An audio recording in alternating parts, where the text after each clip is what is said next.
Bienvenidos a Parlamento Abierto, el espacio donde compartimos la crónica del quehacer legislativo de las y los diputados de México, que esta semana en la sesión del martes 5 de diciembre, en el apartado de efemérides, con motivo del Día Internacional de las Personas con Discapacidad, hicieron un balance sobre lo realizado al respecto y sobre los pendientes. La diputada Gabriela Sodi Miranda recordó que fue gracias a Gilberto Rincón Gallardo que los gobiernos de todo el mundo volvieron a ver a las personas con discapacidad como sujetos de derecho, ya que él fue quien impulsó el primer tratado internacional en su defensa desde una perspectiva antidiscriminatoria. La diputada Teresa Ochoa sostuvo que la inclusión de las personas con discapacidad debe proponerse en el empleo, en la movilidad, en la salud y en la educación. La diputada María de Jesús Páez recordó que aún son altas las tasas de los niños que no van a la escuela. José Guadalupe Buenrostro habló justamente de que esa es la tarea de esta Cámara, no dejar a nadie atrás. Y la diputada Norma Aceves García se refirió a la accesibilidad como un derecho llave, y es que sin esta, así lo dijo en tribuna, no pueden hacer una vida independiente. María de Los Ángeles Valdés recordó que son 6 millones de personas en México que tienen algún tipo de discapacidad. Y David Ortega Fonseca habló de construir un futuro donde la inclusión sea la norma y no la excepción.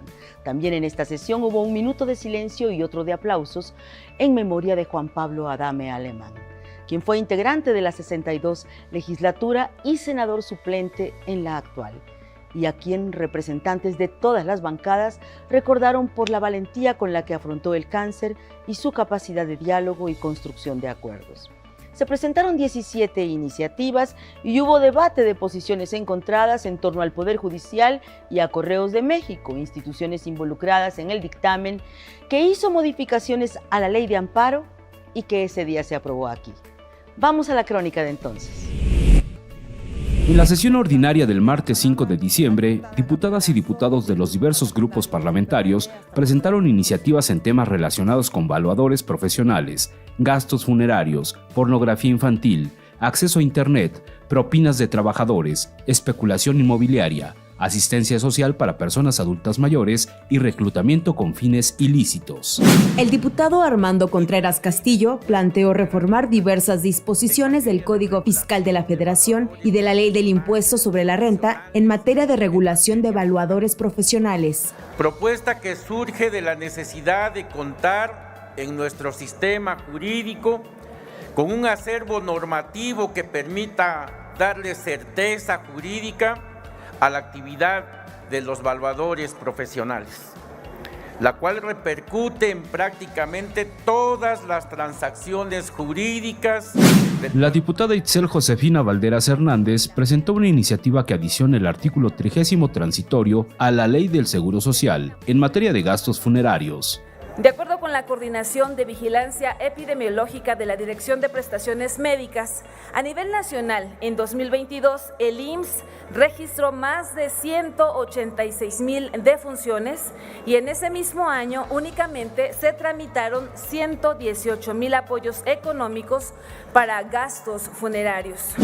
La diputada Eufrosina Cruz Mendoza presentó 2 iniciativas. La primera con proyecto de decreto que reforma los artículos 202 y 261 del Código Penal Federal en materia de pornografía infantil. La segunda con proyecto de decreto que reforma el artículo 2 de la Constitución Política de los Estados Unidos Mexicanos en materia de acceso a Internet. Para que desde nuestra Carta Magna se garantice la conectividad en todas las escuelas de las comunidades indígenas de este país, para homologar la sanción a la industria de la pornografía infantil y al abuso sexual digital a nuestras niñas. El diputado Juan Luis Carrillo Soberanis presentó una iniciativa que reforme el artículo 346 de la Ley Federal del Trabajo, a fin de que los patrones no puedan condicionar, bajo ninguna circunstancia, la entrega de propinas a los trabajadores. En México, el tema de las propinas ha sido un aspecto esencial en la industria de servicios y la relación laboral entre empleados y empleadores. Hoy en día las propinas representan una parte significativa del ingreso de las y los trabajadores que dependen de ellas para mantener su calidad de vida, especialmente quienes laboran en el sector de servicios La diputada Lilia Aguilar Gil presentó una iniciativa que reforma los artículos 3, 10 y 11 de la Ley General de Asentamientos Humanos, Ordenamiento Territorial y Desarrollo Urbano. Lo que estamos pretendiendo es modificar la Ley General de Asentamientos Humanos para que el delito de la especulación sea considerado, primero, un delito grave y segundo, que las actividades que se hagan desde la alcaldía o una presidencia municipal sean posibles, acuñadas dentro del delito de la especulación. La diputada María Ascensión Álvarez Solís presentó una iniciativa que reforma y adiciona los artículos 4 de la Ley de Asistencia Social y 22 de la Ley de los Derechos de las Personas Adultas Mayores para facilitar la búsqueda y obtención de la información que permita acreditar o restablecer la identidad de las personas adultas mayores. Al incremento del número de adultos mayores en situación de calle y en abandono que no cuentan con vivienda, casa hogar o albergues, que trabajan en espacios que no son adecuados para ellos y para ellas, y por sorprendente que se escuche, muchos no cuentan con documentos que acrediten su identidad.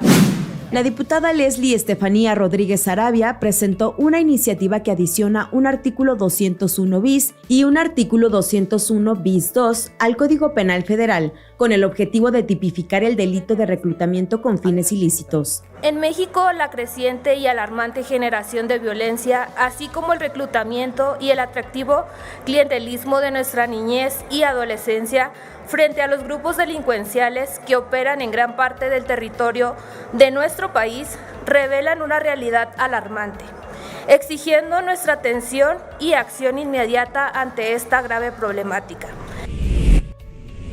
Continuando con el análisis del quinto informe de gobierno, el martes 5 de diciembre compareció ante las Comisiones Unidas de Vigilancia y Auditoría y de Transparencia y Anticorrupción el secretario de la Función Pública, Roberto Salcedo Aquino, quien informó haber presentado 99 denuncias penales de octubre de 2022 a septiembre de este año, asociadas con enriquecimiento ilícito, ejercicio ilícito del servicio público, peculado y abuso de autoridad. Explicó que las revisiones hechas a los programas sociales mostraron que el 94% de sus destinatarios cumplieron los requisitos de elegibilidad y que en el 99% de las pruebas realizadas se comprobó la inexistencia de pagos duplicados. El funcionario detalló que su dependencia emitió 250 resoluciones sancionatorias a proveedores y contratistas que incumplieron con la normatividad de adquisiciones y de obra pública. Estos casos sumaron un total de 1.102 millones de pesos en multas y se dieron 173 inhabilitaciones. Y en cuanto a procedimientos de responsabilidades administrativas graves, 771 fueron remitidas al Tribunal Federal de Justicia Administrativa para su resolución. El secretario fue cuestionado por diputados sobre irregularidades acumuladas en lo que va del sexenio en seguridad alimentaria mexicana, Segalmex. Reconoció que estas ascendieron a 9.500 millones de pesos, negando que se tratara de un desfalco de 15.000 millones de pesos, cifra señalada por la oposición conforme al seguimiento de las observaciones hechas por la Auditoría Superior de la Federación. En la comparecencia, el funcionario respondió a críticas y señalamientos sobre medicamentos, adquisición de vacunas a sobreprecio, compras públicas por adjudicación directa, anomalías en el extinto Instituto de Salud para el Bienestar, la Comisión Nacional de Cultura Física y Deporte, la CONADE, y el programa Jóvenes Construyendo el Futuro. En sus respuestas fue insistente en que las irregularidades en estos dos últimos casos, como en Segalmex, se han magnificado. Vamos a la crónica de ese intercambio entre poderes, el representante del Ejecutivo para prevenir la corrupción y los legisladores a cargo de darle seguimiento. El martes 5 de diciembre compareció ante las Comisiones Unidas de Transparencia y Anticorrupción y de Vigilancia de la Auditoría Superior de la Federación de la Cámara de Diputados, el titular de la Secretaría de la Función Pública, Roberto Salcedo Aquino, con motivo del análisis del quinto informe de gobierno. En su intervención, el secretario apuntó que la Secretaría de la Función Pública ha fomentado la participación ciudadana en la Contraloría Social, como testigos sociales en los procesos de contratación, los sistemas de denuncia y de alertadores de la corrupción y el fomento de la integridad empresarial. Por medio del control interno, que incluye la operación de esos cuerpos colegiados, identificamos y gestionamos los riesgos de ineficacia y corrupción para evitar su materialización. Los programas sociales son el medio para mejorar el bienestar de la población desfavorecida, para constatar que los recursos lleguen directamente a los beneficiarios. Se cuenta con el Sistema Integral de Información de Padrones Gubernamentales. Posteriormente, las y los diputados dieron sus posicionamientos. La Secretaría de la Función Pública ha trabajado incansablemente para promover la ética en el servicio público y la participación ciudadana. Ha velado por el fortalecimiento, los mecanismos de control interno y para que se realicen auditorías en áreas clave, demostrando el compromiso con la transparencia. El informe que usted nos presenta nos ofrece cifras que deberían representar progreso, pero en cambio nos enfrentamos a un espejismo de eficiencia. Las acciones superficiales y las medidas a medias han sido la norma. Y mientras tanto, la vida de la gente común sigue siendo afectada por decisiones tomadas en corredores corruptos de poder, distantes de la realidad cotidiana. Que el combate a la corrupción no solo sea un discurso hueco y repetitivo, que de verdad se sancione, porque en la reflexión se pueden encontrar algunas respuestas, y de ello aseguramos que la persona titular de esta secretaría debe ser más cercana al pueblo que a ningún partido. Morena no son los jefes. Señalemos y sancionemos los actos de corrupción. La Secretaría de la Función Pública ha promovido un cambio de paradigma en la versión tradicional de lo que era la transparencia, la gestión pública y la rendición de cuentas basado en un enfoque vertical y horizontal. Ahora la perspectiva es otra y se transita hacia un esquema donde se incluye la participación de la ciudadanía. El combate a la corrupción ha sido pieza clave, lo subrayo, pieza clave para lograr los avances que se han tenido en esta cuarta transformación. No podríamos pensar, por ejemplo, en el éxito de los programas sociales sin haber combatido la corrupción de los intermediarios. No podrían haberse logrado las obras de infraestructura sin combatir los desvíos de recursos. En el año 2020, los mexicanos en encuestas que se realizaron señalaban que después de la inseguridad, el problema que más les preocupaba y les indignaba era la corrupción. Después de la pandemia, pasó a ocupar el tercer lugar, es la preocupación por la seguridad, por la salud, pero está la corrupción en los primeros 3 lugares de preocupación de la ciudadanía. Los programas sociales a 4 años de esta administración siguen siendo los más observados en la cuenta pública por la Auditoría Superior de la Federación. Los casos de corrupción en este gobierno han sido muchos y en la función pública la compra de más del 80% de bienes y servicios mediante adjudicaciones directas dan cuenta de la terrible opacidad con la que se gobierna. En la sesión del miércoles 6 de diciembre hubo efemérides, recordatorios por Francisco Zarco, el Día de los Derechos Humanos. Y en la agenda política se abordó la situación del Estado de Nuevo León.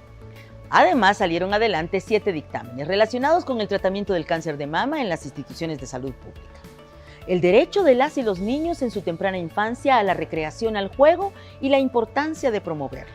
El cumplimiento del principio de la paridad de género en la integración del cuerpo diplomático.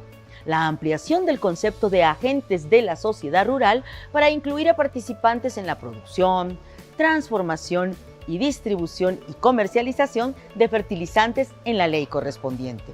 También para garantizar el derecho a decidir al prestador del servicio de arrastre y salvamento de las carreteras del país. Y como parte de los 16 días de activismo iniciados el 25 de noviembre, en el impulso de una vida libre de la violencia para las mujeres, también salió adelante un cambio relevante: incorporar en la ley la definición de que el maltrato laboral por embarazo es un acto de discriminación. Enviado a los senadores para continuar con el proceso legislativo, este dictamen indica que constituirá discriminación laboral y docente los actos y omisiones en contra de una mujer por encontrarse embarazada. La incorporación de este señalamiento se sustenta en el hecho de que ello vulnera los derechos a la igualdad, a la maternidad, al embarazo y a la lactancia. El dictamen plantea que las entidades federativas y la Ciudad de México promoverán que la discriminación por embarazo es un delito y los 3 órdenes de gobierno proporcionarán atención legal y de salud integral a quienes afronten esta situación. También se indica que la Secretaría de Trabajo y Previsión Social deberá realizar las acciones necesarias para que las autoridades del área lleven a cabo un registro confiable sobre casos de discriminación, permitiendo identificar el tipo de conducta de que se trata, los derechos que fueron vulnerados y el perfil del agresor. Vamos a la semblanza de esa sesión. En la sesión ordinaria del 6 de diciembre, la Cámara de Diputados aprobó modificar la Ley General de Acceso de las Mujeres a una vida libre de violencia para prevenir y erradicar la discriminación laboral por embarazo. Este dictamen es de suma importancia porque pretende establecer que constituye violencia laboral cuando existe discriminación, distinción, exclusión o restricción en contra de una mujer solicitante de empleo o empleada debido a su maternidad, debido a su embarazo, debido a su lactancia, porque hemos escuchado miles de testimonios que aun cuando la ley lo prohíbe, te piden prueba de embarazo. Con la finalidad de establecer que los institutos nacionales de salud promuevan acciones encaminadas a la protección de la salud de las mujeres, específicamente hacia aquellas que enfrentan situaciones oncológicas, diputadas y diputados aprobaron con 443 votos a favor y 2 abstenciones el dictamen por el que se adiciona la fracción 14ª del artículo 6 de la Ley de los Institutos Nacionales de Salud. El cáncer de mama es la primera causa de mortalidad por neoplasias en mujeres mexicanas mayores de 25 años. El 90% de los casos de cáncer de mama se detectan en etapas tardías.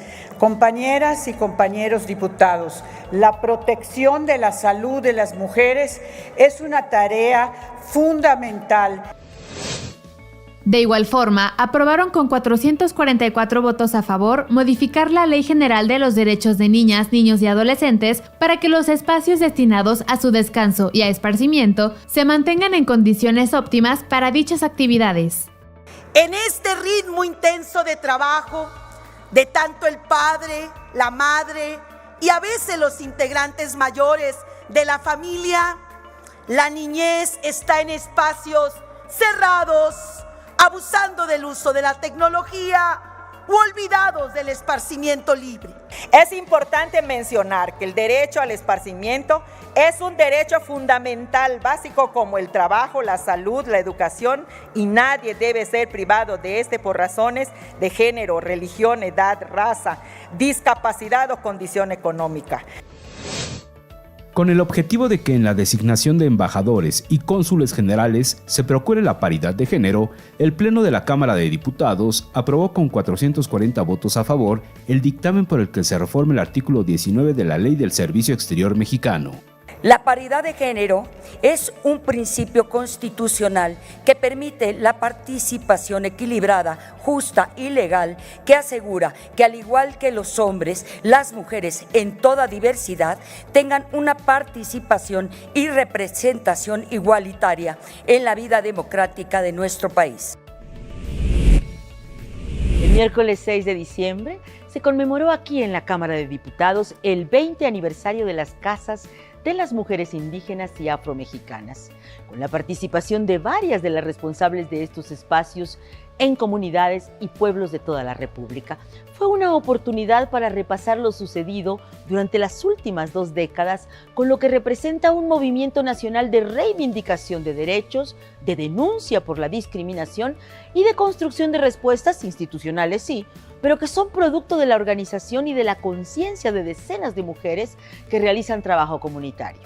El conversatorio sostenido por las pioneras de este programa, surgido en 2003 con la entonces Comisión para los Pueblos Indígenas, la CDI, dejó testimonio de cómo el reclamo al derecho a la salud materna fue determinante en la construcción de esta red que colocó en el centro de la agenda de las mujeres indígenas y afromexicanas la violencia obstétrica de la que son víctimas, con cifras agraviantes en el caso de muertes maternas durante el embarazo y el parto.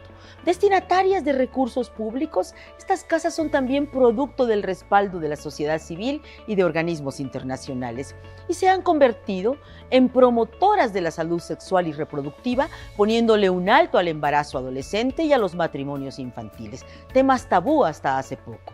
Participaron en este encuentro y recuento funcionarios del Instituto Nacional de las Mujeres, del Instituto Nacional de Pueblos Indígenas y de la Secretaría de Salud, destacando la relevancia de la interculturalidad en las políticas públicas y las aportaciones que las parteras de las comunidades indígenas y afromexicanas han realizado en un tema que afecta a toda la población femenina mexicana, la violencia obstétrica. Vamos a la crónica de esta jornada de las historias de activismo por una vida libre de violencia. El 6 de diciembre de 2023, la Cámara de Diputados realizó el foro Las Casas de la Mujer Indígena y Afromexicana, 20 años caminando para el ejercicio de los derechos de las mujeres indígenas a una vida libre de violencia. La diputada Olga Luz Espinosa Morales, secretaria de la mesa directiva de la Cámara de Diputados, consideró que las alianzas estratégicas entre mujeres son fundamentales para que se pueda avanzar en la igualdad. Dice InMujeres que el 49% de las mujeres indígenas vivieron situaciones de violencia por parte de su actual o última pareja. El tipo más frecuente fue el emocional, con un 38.9%, siguió la violencia económica o patrimonial con el 21.5%, la física con el 20.8% y la sexual con el 7.7%. Las anteriores son cifras. Ustedes, estimadas compañeras, saben que cada caso es una suma de angustia, de dolores, de sufrimientos, indignaciones, frustraciones, pero también deben ser alegrías, satisfacciones, ánimos. Solo ustedes saben que los números ya no debemos ser números. La representante de la Red Nacional, CAMIA, Nesli Ku Chai, reconoció el compromiso de fortalecer los programas de apoyo desde las instituciones. Por eso estamos muy agradecidas con la diputada Marcela. Ahora aquí la diputada Olga nos ha dedicado unas palabras de ánimo, de guía, también de respaldo y de compromiso en el tema de los derechos, en el tema de la defensa de los derechos de las mujeres indígenas y afromexicanas.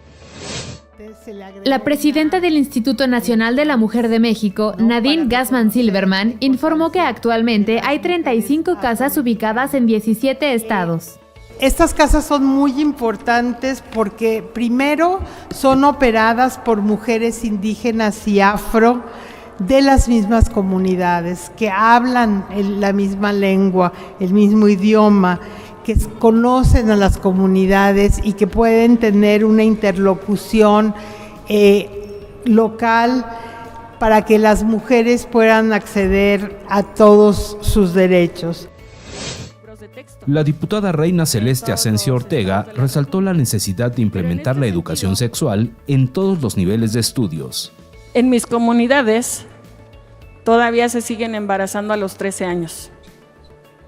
Todavía sigue existiendo la deserción escolar a los 14. Todavía siguen habiendo madres solteras y es muy importante, y yo la verdad las felicito muchísimo a todas estas casas por tocar estos temas que poco se hablan en las comunidades originarias. La diputada María Teresa Rosaura Ochoa Mejía se pronunció por destinar recursos suficientes para los refugios y las casas CAMIA que han dado cobijo a las mujeres. Tengo dentro de la experiencia de haber visitado una de estas casas y algo lamentable que vi, por ejemplo, es que había una compañera de una de las comunidades serranas a quien habían dado por muerta y que había sufrido violencia a punta de machetazos. Entonces, las huellas vertidas en su cuerpo eran sinceramente más que evidentes y esa vida estaba trastocada para todos los días de su existencia.